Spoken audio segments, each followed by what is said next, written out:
12h, France Bleu La Rochelle à votre service. Bonjour Chloé, bonjour tout le monde. Et aujourd'hui on va parler du rire. Pourquoi rire fait-il du bien? Est-ce qu'il faut rigoler tous les jours? Est-ce que vous avez mis en place aussi des stratagèmes pour être sûr de rire, faire des blagues à vos collègues, à votre entourage? Venez témoigner ce matin au 05. Oui, on en parle avec nos invités aujourd'hui, c'est Géraldine Marillet. Bonjour. Bonjour Anne. Merci d'être avec nous ce matin. Vous êtes la fondatrice d'Instant Zen, vous êtes sophrologue certifiée en préparation mentale. Bonjour Martine Lénienne. Oui, bonjour. Merci d'être avec nous. Vous êtes rigologue, psychothérapeute. Vous avez aussi rédigé un ouvrage 50 exercices de rire. Est-ce que vous riez tous les jours ou pas, toutes les deux? On se rattrape les jours où on joue pas. Ou vous ne riez pas? Oui, c'est devenu quand même une habitude. Alors que c'est vrai qu'il y a des jours où on est peut-être moins amené à sourire dès le matin, mais il y a quand même toujours une petite occasion à certains moments de la journée. Alors, il y a des jours où on est moins en forme. Oui. Vous vous forcez quand même? Comment ça se passe? Comment vous faites? C'est devenu une habitude en fait. On se force même plus. C'est vrai que c'est vrai. Sourire, faut rire, le rire. Il y a ça. plein de mots.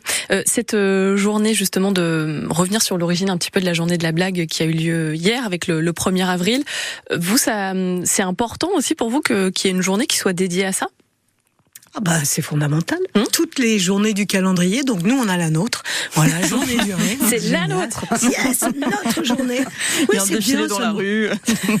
Ça nous rappelle juste que ça existe, parce qu'il y a des moments où on oublie un petit peu qu'on a ça à disposition, surtout qu'on a le kit avec nous, et c'est pas mal de se rappeler que c'est facile finalement. Est-ce que on pourrait dire que le rire s'apprend, entre guillemets, je vais un peu loin dans ma question, mais vous voyez ce que je veux dire, Géraldine?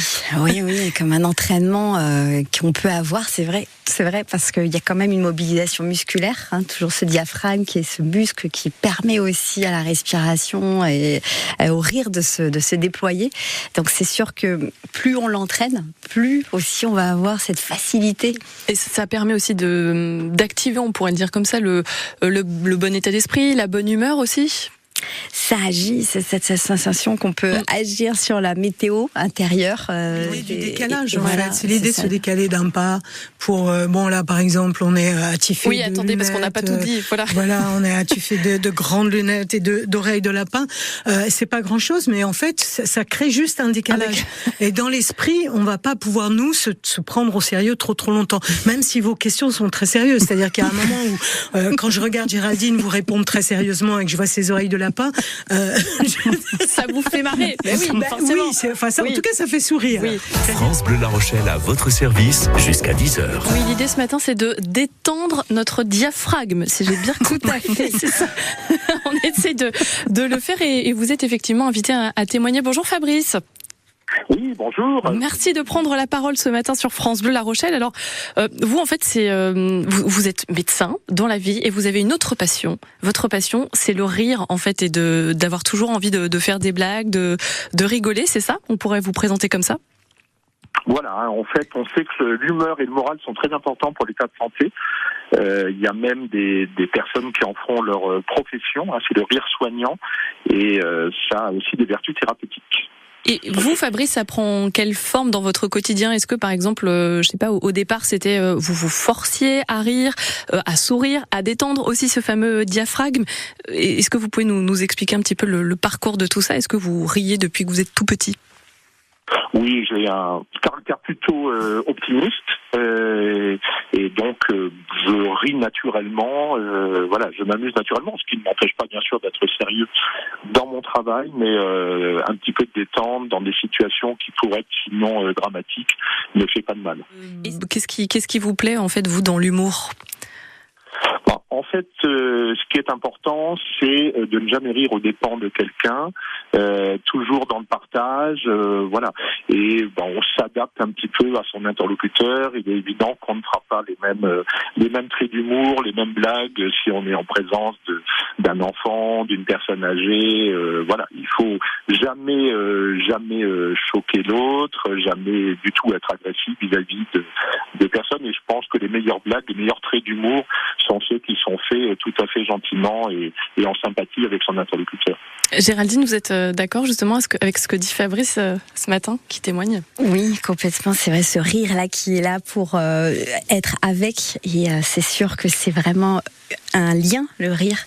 Et cet aspect du rire aussi qui est soignant, le rire qui effectivement aujourd'hui, on voit de plus en plus d'articles sur les effets antidouleurs, les baisses d'analgésiants, etc. Donc c'est vrai que ça permet aussi d'être vraiment sur un soin. Oui. Et c'est vrai que vous précisiez aussi qu'il y a le rire médecin, ça fait un pont avec aussi votre activité finalement, oui. Fabrice. Géraldine, alors c'est quoi? C'est une association en fait? C'est une association, j'ai pu moi effectivement aussi en bénéficier. C'est une association qui permet à des clowns d'être en hôpital et d'aller auprès des enfants notamment, aller égayer en fait leur quotidien. Moi j'ai ma fille qui a été hospitalisée aussi et ça a été vraiment un moment difficile et de pouvoir les voir rentrer et puis instantanément il se prend une porte, il retombe, il se relève. Donc c'est ce comique comme ça de situation qui arrive et qui de la tristesse, voire même de la colère, nous amène en un quart de seconde à sourire, à rire, à même éclater de rire. Donc ça c'est vraiment un super souvenir et je leur fais un clin d'œil aujourd'hui parce que c'est vraiment des gens extraordinaires. Il y a une vraie différence entre le rire et l'humour. On voulait revenir là-dessus et puis aussi surtout Martine, en fait préciser que c'est difficile de faire une blague parce qu'on parlait de pas faire une blague sexiste, pas faire une blague sur tous les clichés, les misogynes. Ouais. Oui, parce que notre humour français, notre culture française, en fait, on rit toujours à propos de l'autre, surtout quelqu'un de plus faible, parce que du coup, on va pouvoir se dresser sur nos ergots et faire cocorico. Donc ça, c'est notre culture. Et je me souviens d'un été où j'avais acheté un gros bouquin de blagues et en fait, elles étaient toutes sexistes, racistes, misogynes, ou alors pas drôles, comme celle-là. Regardez, un jeune patron d'une boîte informatique aperçoit sa nouvelle secrétaire et se présente à elle. « Bonjour, je m'appelle Louis. Et vous ?»« Moi, non. » Bon. Oui. Hein, voilà, effectivement. Oui, mais ça nous fait rire quand même. Regardez tellement, c'est le flop. Oui, c'est-à-dire de s'attendre à rire et puis se dire mais c'est quoi ce truc? Oui. Donc l'humour est très culturel. Il n'est pas fédérateur puisque celui-là on est 5. Ça va peut-être faire rire plus ou moins les uns et les autres. Par contre, si on est dans un humour plus corporel, plus organique, on risque de rire parce que les autres rient. C'est beaucoup plus simple en fait. Ça va pas être cognitif, ça va juste être une propagation du rire. Par exemple, là, je vous proposerais bien un petit exercice, aussi pour nos auditeurs là qui sont en train de travailler. Donc, pendant un petit moment, vous imaginez que vous avez une crème de jour dans votre main gauche, c'est-à-dire un pot de crème de jour, que vous soyez homme ou femme, peu importe, que vous allez en prendre pour vous en mettre sur le visage, donc à 5 endroits, joue gauche, joue droite, le front, le menton, le nez, comme on fait tous les matins. Donc, on y va ensemble et puis on va tartiner. Et la particularité de cette crème, c'est qu'elle est chatouilleuse. Donc on y va, on prend notre crème, on en met à gauche, à droite, allez-y, faites-le. Il faut absolument faire le geste parce que sinon ça marche pas. Et puis on tartine. Puis à chaque fois qu'on tartine, on rigole. Ça j'entouille. C'est vrai. Bon, voilà, oui. C'est vrai. Pourquoi c'est con? Ça marche. Plus c'est con, plus c'est simple, plus c'est accessible.